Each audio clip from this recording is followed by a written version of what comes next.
En fait, moi, je me trouve à côté de Zizou. Là, je me trouve là. J'ai un pull avec des rayures. Alors, sur la photo, moi, je suis tout au fond. Cette journée, en fait, là, déjà là où on est, c'est la place. Et au bout, il y avait un bâtiment, c'était le bâtiment des parents de Zinedine Zidane.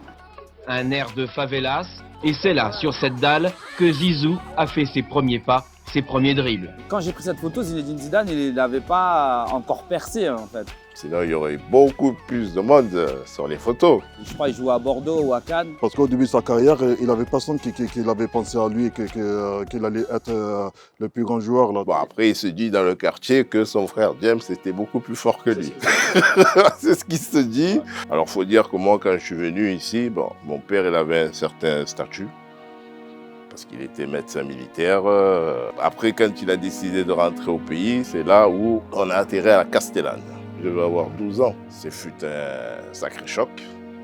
J'habite toujours à la cité La Castellane. Mon père il vient de Madagascar, ma mère il vient du Comore. À cette époque-là, j'étais comme tous les autres. Je tapais le ballon au pied. J'allais devenir un voyou, en fait. Un voyou, peut-être que j'allais finir en prison. Je sais pas comment dire ça, j'avais pas de projection, en fait. Et on sait qu'on est fiers que cela fait son parcours, mais par contre, nous, on a essayé de faire le nécessaire. Là. À 16 ans, déjà, je suis parti. Je suis allé pour chercher du travail. Si j'étais pas parti, peut-être que j'aurais basculé. Dès que j'ai eu mon bac, j'ai fait une année sabbatique. J'avais besoin de partir du quartier parce que je voyais que ça s'empirait. Et bon, ça, si vous voulez rester, le quartier va vous bouffer. J'ai même un ami d'enfance qui est décédé. Ouais, parce que ça, malheureusement, c'est vraiment triste. En plus, ça, ce sont nos enfants. Et ben oui, ça m'affecte quand je vois une jeune qui n'a pas trop vécu des choses. Au lieu de me dire je vais me venger, j'ai choisi en fait de reprendre mes études et de faire vraiment un boulot qui me plaît, un boulot qui me permet d'aider les autres. Et actuellement, je travaille en santé mentale. La journée, je travaille et après le travail, je vais faire des spectacles. J'ai fait 2 ans de fac à la Canebière.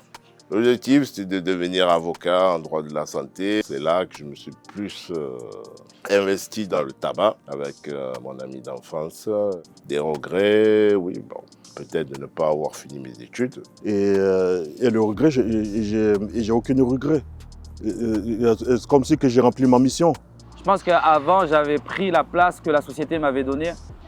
La place que je veux occuper, en fait, c'est d'être un homme libre, en vrai.